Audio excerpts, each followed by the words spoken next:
오늘 말씀 나눌 때에 돌아온 아들과 잃어버린 아들이라는 제목으로 함께 은혜를 나누도록 하겠습니다. 돌아온 탕자의 비유, 이 이야기는 하나님의 은혜를 최고로 잘 표현한 이야기입니다. 성경 속에서 이것만큼 하나님의 은혜에 대해서 잘 표현한 그런 이야기는 찾을 수가 없을 정도로 하나님의 은혜, 하나님께서 베풀어 주신, 값없이 베풀어 주신 그 은혜는 바로 이런 것이야 라고 아주 정확하게 이야기를 하고 있는 것이 바로 돌아온 탕자의 비유입니다. 도저히 은혜를 받을 수가 없고 도저히 그런 은혜를 베풀어 주어도 안 되는 그 사람에게 값없이 베풀어지는 것이 하나님의 은혜다라고 오늘 본문의 비유는 말하고 있는 것입니다. 누가복음 15장 1절 2절에 보면 모든 세리와 죄인들이 이 말씀을 들으러 가까이 나오니 바리새인과 서기관들이 수군거려 이르되 이 사람이 죄인을 영접하고 음식을 같이 먹는다 하더라. 예수님 주변에는 항상 사람들로 붐볐습니다. 그런데 예수님 주변에 따라다니는 사람들 중에 가장 이렇게 많이 따라다니는 사람들은 병자들이 따라다녔고요, 죄인들이 따라다녔습니다. 그리고 세상에서 악한 자라고 평가를 받고 있는 그런 사람들이 예수님을 따라다녔던 것입니다.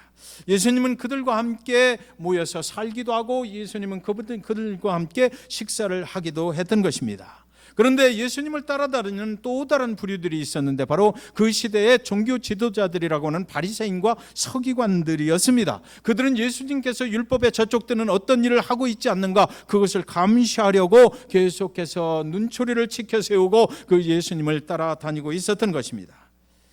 바리새인과 서기관들은 당대 아주 의롭다고 생각하는 사람들이었습니다. 자기들은 절대로 율법에 저촉되는 일을 하고 있지 않다라고 생각하는 그런 사람들이었어요. 그래서 예수님께서 어떻게 율법에 저촉되는 일을 하고 있는 걸 그것을 끄집어내려고 그것을 잡아채려고 예수를 따라다니고 있었던 것입니다. 그들은 절대로 예수님처럼 죄인들과 함께 어울려 살지도 않았고 그들은 절대로 예수님처럼 그들과 함께 죄인들과 함께 식사를 하지도 않았던 것입니다.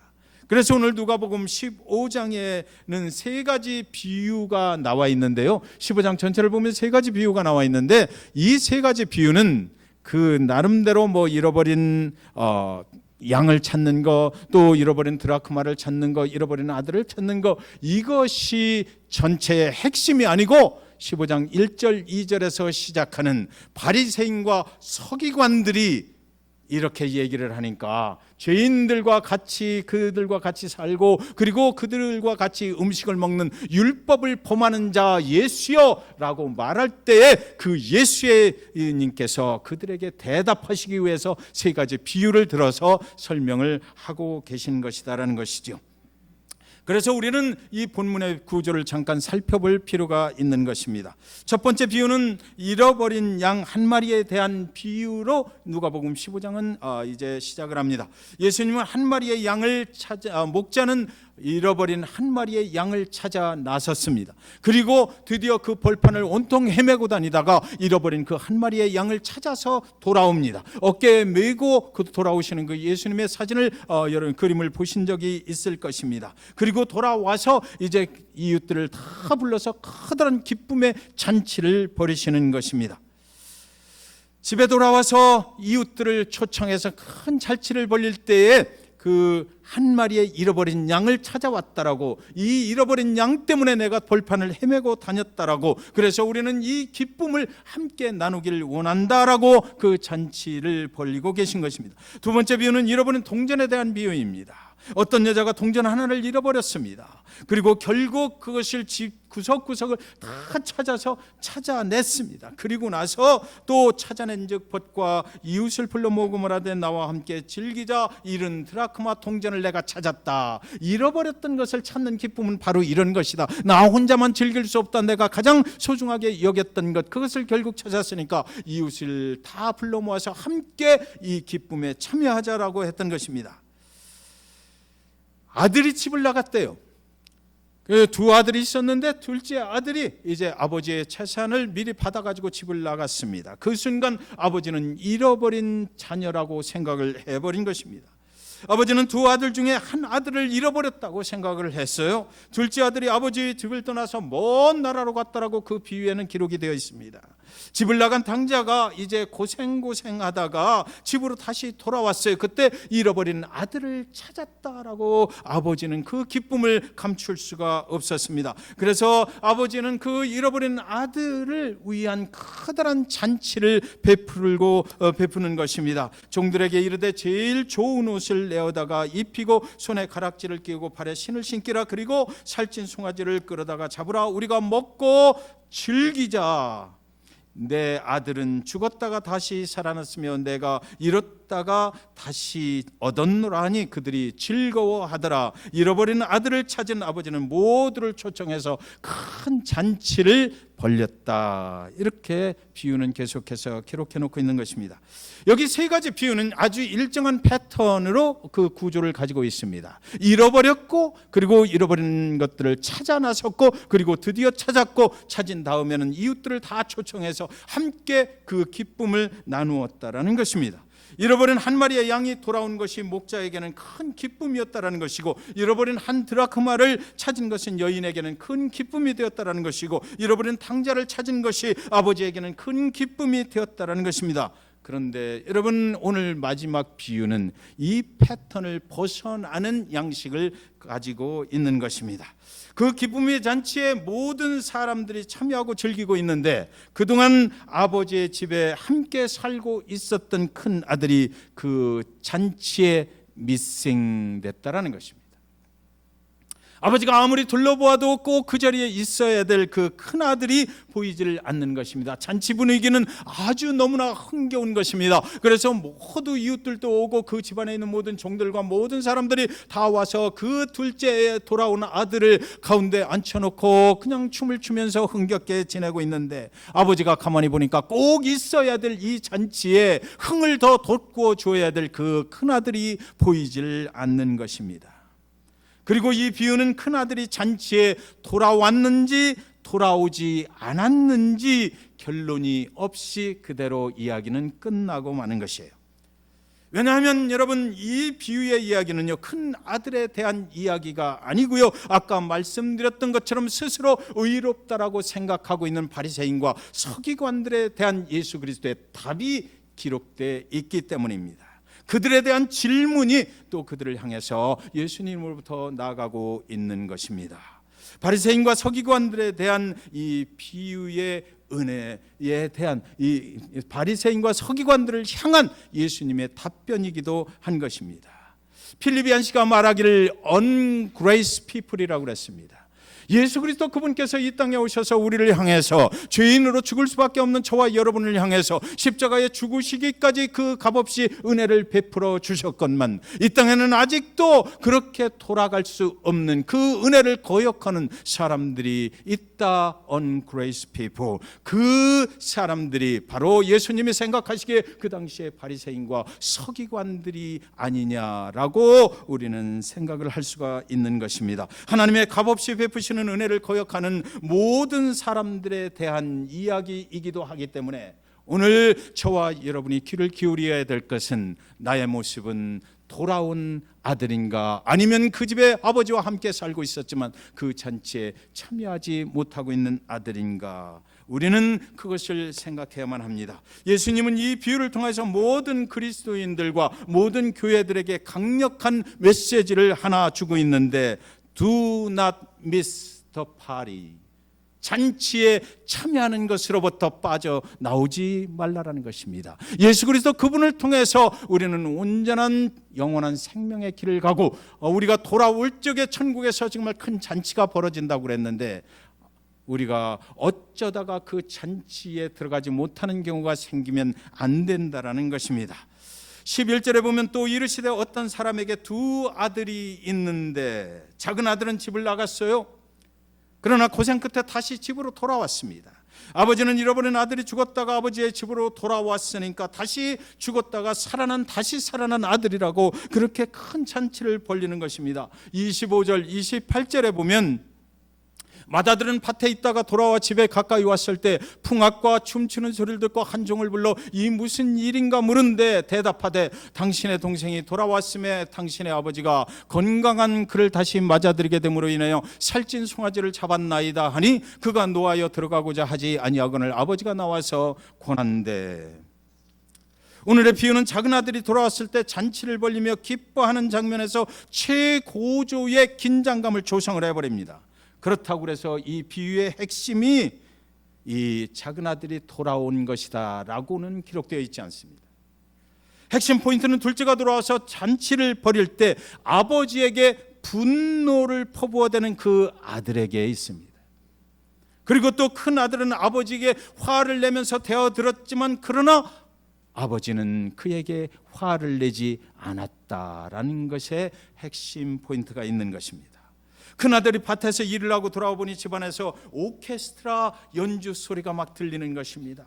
사람들이 흥에 겨워서 춤을 추면서 노래를 부르는 것입니다. 이때 큰아들이 종들에게 물어요. 이게 웬일이냐? 종이 자초지종을 설명을 하는데 그동안 집을 나갔던 당신의 사랑하는 동생이 돌아왔지 않느냐. 그래서 아버지가 그 기쁨을 이루 참을 수가 없어서 가장 살찐 송아지를 한 마리 잡아놓고 오케스트라를 초청을 하고 그래서 모든 이웃들을 불러들여서 지금 큰 잔치를 벌리고 있는 것입니다 라고 그렇게 이야기를 합니다. 그러니까 이제 큰아들이 대답을 해야 되지 않습니까? 아 그러냐라고. 아니 내 동생이 살아 돌아왔단 말이냐, 지금 그가 어디 있단 말이냐, 왜 나에게 좀 더 일찍 알리지 않았느냐, 카카오톡으로 좀 텍스트를 보냈으면 내가 벌써 뛰어왔을 텐데 라고 하면서 얼른 들어가서 살아 돌아온 그 내 동생, 내가 너를 얼마나 기다렸는지 아느냐라고 그를 껴안고 눈물을 펑펑 쏟아야만 마땅합니다. 그런데 큰아들은 화를 내면서 집 안으로 들어가지 않았다라고 기록이 되어 있습니다. 큰아들은 돌아온 동생에게 화를 낸 것은 아니에요. 그런데 큰아들은 이제 화를 내는데 그동안 함께 살았던 아버지에게 분노하면서 화를 내는 것입니다. 그 마음속에는 아마 돌아온 동생이 미웠을 것입니다. 그런데 그 동생에게는 화를 내지 아니하고 함께 자기와 살고 계셨던 그 아버지에게 분을 품어내는 것입니다. 그는 집을 나가 아버지의 재산을 다 탕진하고 돌아온 동생을 반기며 잔치를 벌리는 이 아버지가 싫었던 것이에요. 이 아버지는 나와 함께 살고 있었는데 내가 아버지를 그동안 얼마나 어떻게 섬겼는데, 그런데 아버지의 재산을 가지고 나서 다 탕진하고 실컷 놀다가 정말 쫄딱망해서 돌아온 그 아들을 위해서 이런 화려한 잔치를 베풀다니 아버지 지금 제정신입니까? 라는 것이죠. 그러나 아버지의 사랑을 그는 이해할 수가 없었다라는 것입니다. 저와 여러분, 하나님 아버지 앞에 돌아왔을 때 그 아버지의 마음을 이해하지 못하고 분을 내는 자가 있다라는 것입니다. 그는 돌아온 동생에게는 관심이 별로 없었어요. 그 동생이 돌아오든지 그거하고는 별 관심이 없고요. 동생은 제가 잘못해서 고생을 한 것이지 그것이 나와 무슨 상관이 있느냐라는 것입니다. 아버지가 지금 그런 동생을 환영하고 있다니 이게 말이냐 되는 소리냐라고 하는 것이에요. 동생을 질책하고 벌을 주어도 시원찮을 판에 아버지, 당신은 지금 그를 환영하는 잔치를 벌리고 있다니 아버지가 아무래도 이제 연세가 드셔가지고 치매기가 있는 것 아니냐라는 것입니다. 아버지가 제정신이라면 이럴 수가 있느냐라는 것입니다. 그는 그 잔치에 그래서 들어가지 않았습니다. 지금 아버지를 도와 이 잔치를 더욱 빛나는 기쁨의 잔치로 이끌어야 할 책임이 있는 큰 아들은 불행하게도 집안에서 벌어지고 있는 그 잔치에 참여하지 못하는 사람이 됐다라고 성경은 말하고 있는 것입니다. 여러분, 그러나 아버지는 그 큰아들을 향해서 분을 내거나 화를 내지 않았습니다. 28절에 보면 그가 노하여 들어가고자 하지 아니하거늘 아버지가 나와서 권한대. 아버지는 당장 이놈아 이리 들어와, 작은 아들이 돌아왔지 않냐, 살아서 돌아온 이 기쁨이 얼마나 크냐라고, 네가 돌아와서 이 동네 사람들을 또 잘 섬기고 이 잔치가 정말 더 흥이 더 북돋아질 수 있도록 네가 그렇게 나와 같이 이 잔치에 참여하고 이 잔치에 흥을 돋워 주어야 되지 않느냐라고 그 큰아들에게 질책하는 소리를 아버지는 하지 않았다는 것입니다. 왜 내 동생은 돌아왔는데 기뻐하지 않느냐라고 그를 질책하지 않았다는 것입니다. 이 비유의 나머지 부분은 아버지가 큰 아들을 찾아가서 조용히 권면하는 그런 아버지의 마음이 적혀 있는 것입니다. 첫 번째 비유는 잃어버린 한 마리의 양을 찾아서 목자가 온 들판을 헤매며 찾았다라고 되어 있습니다. 두 번째 비유에서도 여인은 등불을 켜고 온 집안 구석구석을 다 뒤져서 잃어버린 동전을 찾아냈다라고 되어 있습니다. 그러나 세 번째 비유에서는 집을 나가 먼 나라로 간 아들을 아버지가 찾아 나서지는 않았다라고 기록을 하고 있습니다. 아버지는 집에서 그가 돌아올 날을 간절히 기다리고 있었고요, 아들이 스스로 아버지의 집으로 돌아왔다라고 기록하고 있습니다. 그런데 지금은 그동안 함께 살고 있던 큰 아들이 아버지의 집으로 돌아오지 않고 잔치에 들어오지도 않고 아버지의 집 밖에 머물러 있다라고 기록해 놓고 있는 것입니다. 그동안 아버지의 집에 몸을 담고 있던, 아버지와 함께 살고 있던 그 큰 아들이 정녕 집 밖에 지금 서 있다라는 것입니다. 집을 나가서 모든 것 다 탕진하고 잃어버린 양처럼 헤매고 다니던 그 아들은 아버지의 집 안으로 들어왔지만 정녕 절정적인 시기에 그 아버지와 함께 살고 있던 큰아들은 집 밖 대문 밖에서 집안을 주시하기만 하면서 분노에 차서 그 잔치에 들어오지 못하고 있다는 것입니다. 그런데 이때 아버지는 큰아들이 스스로 아버지께 돌아오기를 기다리지 않았다라고 성경 기록하고 있어요. 작은 아들이 집을 나갔을 때는 스스로 돌아오기를 기다렸습니다. 그리고 그가 돌아왔을 때 기쁨으로 잔치를 벌였어요. 그런데 큰 아들이 집 밖에, 지금 큰 아들은 가장 아버지와 가까운 곳에 있습니다. 그동안은 함께 살았고요, 지금 이 상황 속에서도 큰 아들은 아버지와 가장 가까운 곳에 있는데도 불구하고 그 잔치에 참여하지 못하는 그 아들을 불쌍히 여기는 마음으로 아버지는 직접 그 큰아들을 찾아가서 조용히 아버지의 마음으로 권면을 하고 있다라고, 잔치에 참여하자, 제발 들어가자라고 그렇게 간절히 그 큰아들을 집 안으로 초청을 하고 있는 것입니다. 큰아들은요, 작은 아들처럼 먼 나라로 가지 않았습니다. 그러나 아버지가 볼 때 작은 아들이 그랬던 것처럼 지금 큰아들은 아버지를 떠났다라고 아버지는 생각을 하는 것입니다. 그 큰아들은 아버지와 가장 가까운 곳에 있지만, 그러나 실제 아버지가 생각하기에 지금 현재 아버지를 떠난 사람은, 아버지를 떠나서 먼 곳으로 간 사람은 이제 큰아들이라고 하나님은, 아버지는 그렇게 생각하는 것입니다. 아버지의 집에서 아주 가까운 곳에 있지만 그는 아버지를 떠난 것입니다. He separated from the Father. 아버지 하나님으로부터 떠난 것을 우리는 죄인의 모습이라고 하지 않습니까? 하나님과 단절되어 있는 것, 하나님을 떠나서 하나님과는 관계없이 아버지 하나님과 관계를 맺지 못하고 살아가는 자들을 우리는 죄인이라고 부르는 것입니다. 그래서 지금 큰아들의 모습이 바로 그런 거예요. 아버지의 집에 살고 있었어요. 그러나 동생이 돌아오는 순간 대문 밖에 나가서 그 잔치 안으로 아버지의 집으로 돌아오지 못하고 아버지와 세퍼레이트 돼서 살아가려 하고 있는 그 큰아들, 그는 바로 죄인이다라고 성경은 기록하고 있는 것입니다. 필요한 것이 무엇입니까? 지금 그에게 필요한 것이 무엇일까요? 그도 아버지께로 돌아와야 되는 것입니다. 성경은 지금 무엇을 우리에게 말하고자 하는 것입니까? 저와 여러분이 하나님을 떠나 먼 나라로 멀리 간 적이 없다고 해서 당신이 하나님과 함께 있다고 할 수는 없다라는 것입니다. 우리가 하나님을 버리고 하나님을 거역하고 나 다시는 이제 하나님 믿나 봐라 하고 나는 하나님을 떠난다라고 먼 나라로 하나님 나는 안 믿을 거라라고 떠나고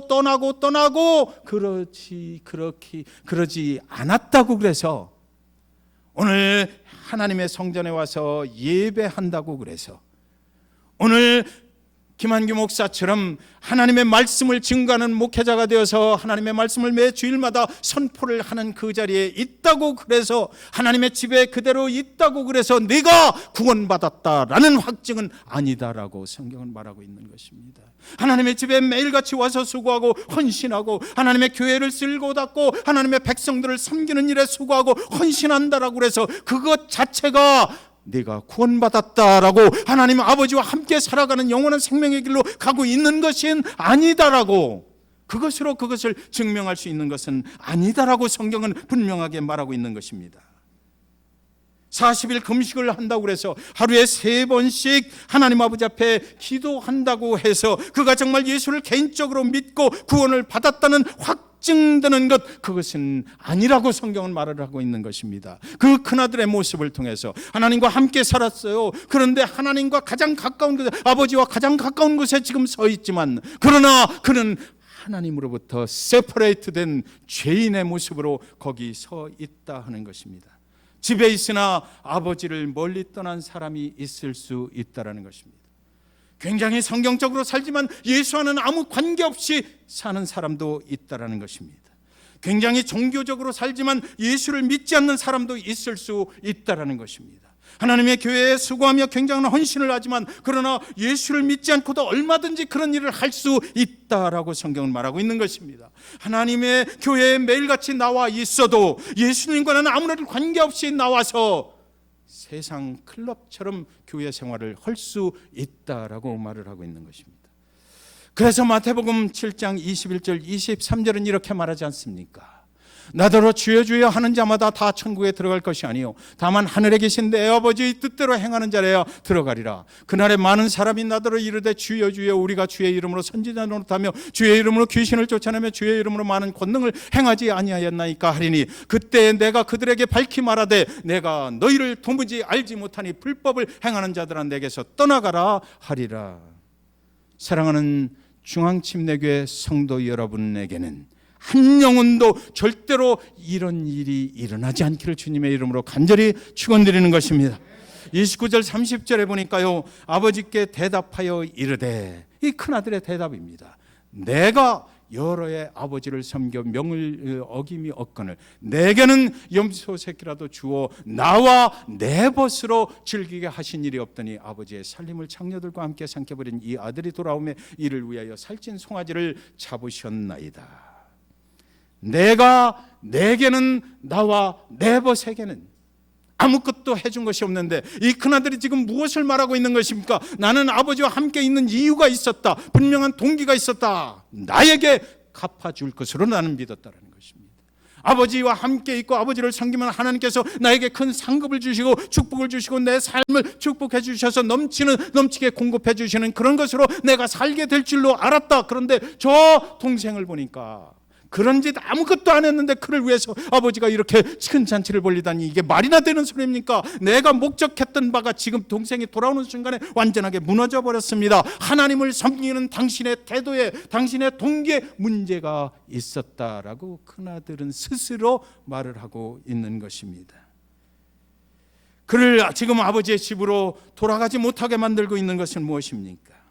나는 한 번도 장녀들과 어울려서 아버지의 재산을 탕진해 본 일이 없다라는, 나는 의롭다라는 것입니다. 나는 율법을 잘 지킨다는 것입니다. 나는 하나님의 말씀대로 산다는 것입니다. 그런데 그가 모르고 있는 것은 무엇입니까? 예수 그리스도 그분의 은혜, 하나님께서 나를 위해서 하신 일이 무엇인지 그것에 집중하는 것이 아니고 그것으로 구원을 받는다는 것을 그가 모르고 있는 것입니다. 그것을 알아야 우리는 그 예수를 통해서 영원한 생명의 길로 갈 수 있는데도 불구하고 이 큰아들은 내가 한 일을 가지고, 내가 한 행동을 가지고 하나님께, 아버지께 나아가고 있는 것입니다. 마치 거기까지 따라와서 예수님의 비유를 듣고 있는, 스스로 의롭다 생각하는 바리새인과 서기관들, 그들에게 너희는 이것을 아느냐라고 그렇게 주님은 말씀을 하고 계신 것입니다. 스스로 의롭다 생각하는 것으로 구원은 얻지 못한다라는 것입니다. 무엇이 문제입니까? 첫째는 아버지를 섬겼지만 잘못된 동기를 가지고 섬겼다는 것이에요. 내 유익을 위해서. 두 번째로 내가 여러 해 동안 아버지를 섬겼는데라고 말합니다. 오랜 동안 아버지의 집에 나는 살고 있었다라는 것입니다. 오랜 동안 함께 있었는가? 얼마나 오랫동안 내가 하나님의 집에 가였는가? 얼마나 오랫동안 내가 예수를 믿는다고 생각하며 교회를 다녔는가? 내 신앙의 연조가 얼마인가? 그러나 그것 가지고 구원은 얻는 것이 아니다라고 성경은 말씀하고 있는 것입니다. 세 번째로 28절에 보면 그가 노하여 들어가고자 하지 아니하거늘 아버지가 나와서 권한대 그럽니다. 그런 그를 위해서도 여러분 잘 생각해 보시기 바랍니다. 모든 재산을 가지고 나가서 다 탕진하고 돌아온 그 아들을 위해서 너는 죽었다가 다시 살아 돌아온 내 아들이니 내가 큰 잔치를 베풀리라 돌아오기만 하면 이렇게 큰 잔치를 베풀고 기쁨의 잔치를 참여하게 되는 것인데 이제 지금 아버지를 떠나서 집문 밖에서 가장 가까운 거리에 있지만 그러나 아버지하고는 아무 관계도 없이 그렇게 집문 밖에 서 있는 그를 위해서도 지금 아버지의 마음에 잃어버린 큰 아들이 밖에 서 있는데 그런데 아버지는 그를 위해서도 또 찾아가신다라는 것입니다. 돌아온 아들도 기다렸고 그래서 큰 잔치를 벌였고 지금 삐져가지고 분노하면서 화를 내면서 아버지 집 밖에 서 있는 그를 위해서도 아버지는 찾아 나서신다라고 성경은 기록하고 있는 것입니다. 사랑하는 여러분, 제가 교회 창립 7주년 그래서 새벽에 기도할 때입니다. 하나님께 말씀드렸습니다. 여기 무릎 꿇고 십자가 앞에서 하나님께 그렇게 기도했어요. 하나님, 이제 7년이 됐지 않습니까? 제 사역을 더 좀 축복해 주십시오. 우리 교회를 더 부흥시켜 주십시오. 제가 다른 사람들보다 더 많이 헌신하고 더 많이 기도하고 더 많이 하나님을 사모하지 않습니까? 하나님 제 마음을 알지 않습니까? 그런데 왜 하나님 제 사역을 부흥시켜 주시지 않는 것입니까? 세상에 수없이 많은 큰 대형 교회들도 있고 세상에 정말 큰 사역을 감당하는 그런 교회들도 있는데 잭슨빌 중앙침례교회 그렇게 헌신하고 수고하는 많은 성도들도 있는데 하나님 우리 교회 성도들을 더 부흥시켜 주시고 우리 교회를 더 부흥시켜 주시고 우리에게 정말로 우리가 믿는 만큼 하나님의 위대하신 능력을 체험할 수 있도록 하나님을 경험할 수 있도록 그렇게 우리를 축복해 주십시오. 우리 성도들 중에 아픈 가정들을 온전하게 회복하여 주십시오. 재물이 부족한 가정에게 재물을 주십시오. 사업도 잘 되게 해 주십시오. 그래서 한 영혼 한 영혼을 위해서 막 기도하고 우리 사역을 내 사역을 아버지 하나님 축복해 주셔야만 되겠습니다. 그래서 우리 교회가 잭슨빌에 있지만 이 땅 플로리다 그리고 또 이 땅의 미국 온 세계를 커버할 수 있는 그런 귀한 사역을 감당하는 큰 교회로 부흥시켜 주십시오라고 부르짖고 있는데 그런데 그때 십자가에서 예수 그리스도 창에 찔려서 흘리시는 그 보혈이 뚝뚝뚝하고 제 머리 위에 떨어지는 것을 느꼈습니다. 그러면서 주님의 음성이 들리는 거예요. 이 보혈의 피로 충분하지 않느냐? 내가 너를 위해서 당한 십자가의 고난의 은혜가 너에게는 충분한 것이 아니었느냐라는 것이었습니다. 네가 나를 섬긴 그동안 내가 너를 버린 적이 한 번이나 있었느냐 물으셨어요. 내가 주일 강단에 설 때마다 내가 너를 외면한 적이 한 번이라도 있었느냐? 내가 너를 떠난 적이 한 번이라도 있었단 말이냐? 내가 생각할 때에 내가 외로워할 때에 내가 너를 위로하고 격려해주지 않았던 적이 한 번이라도 있었느냐? 십자가의 보혈의 은혜를 붙잡고 나만 잘되게 해달라고 우리 교회만 잘되게 해달라고 예수 그리스도 그 보혈의 능력이 그 은혜가 나를 살려달라고 나만 잘되게 해주고 우리 교회만 잘되게 해주고 우리 성도들만 잘되게 해주십시오라고 주님께서 나에게 달라고 내어달리고 있는 이 초라하고 불쌍한 영혼의 모습을 그 순간 주님께서 저에게 보여주셨습니다. 그 음성을 듣는 순간 때때로 나는 하나님을 원망하며 하나님을 떠나려고도 했었고, 교회도 떠나버리고 싶었고, 미워지는 성도들을 떠나버리고 싶었던 그런 적이 생각이 나는 거예요. 하나님 내가 잘못했습니다. 아버지, 하나님이 주신 그 은혜를 망각하고 살았던 그런 순간들을 하나님께서 꼬집어서 그렇게 기억나게 하시는 그 순간이었습니다.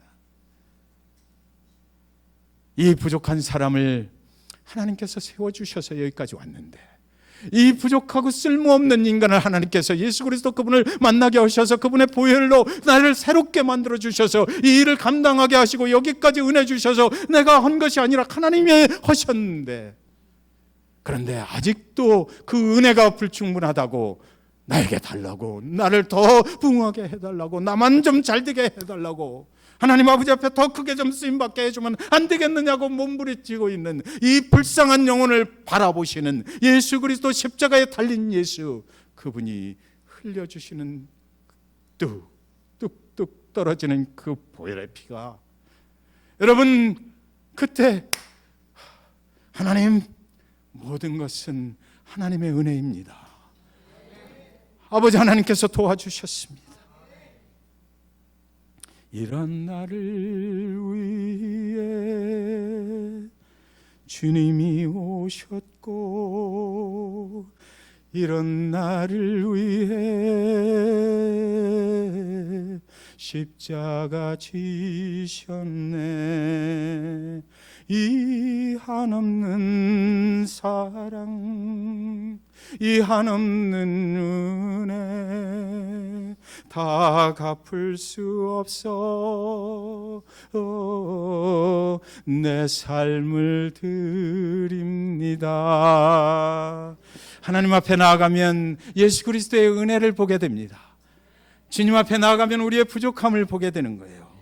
주님은 한 번도 나를 외면하신 적이 없었어요.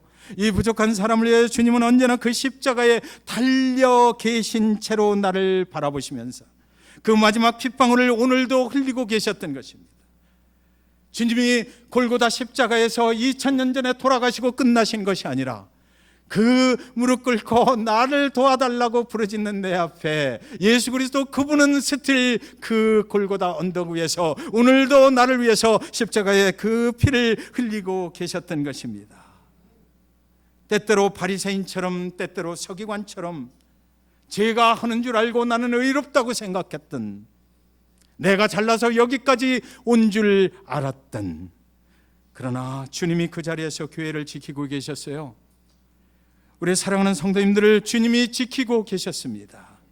주님이 나를 위해서 흘리시는 보혈의 은혜는 2000년 전 그곳에서 끝난 것이 아니고 오늘도 우리 성전의 저기 십자가 위에서 계속해서 우리를 위해서 그 보혈의 피를 흘리고 계셨던 것입니다. 그날부터 2000년 전부터 오늘까지 한 번도 그친 적이 없는 그 보혈의 은혜가 저와 여러분과 우리 교회 위에 흘러 넘치고 있는 것입니다, 여러분. 그리고 그 은혜로 우리는 살아왔던 것이에요. 그리고 앞으로도 우리는 그 보혈의 은혜 때문에 살아가게 될 것입니다. 그분이 죄인된 우리를 위하여 죽으심은 오늘도 계속해서 저와 여러분을 붙잡고 계신 것, 그거 다 같이 믿으시기 바랍니다. 다 같이 일어서셔서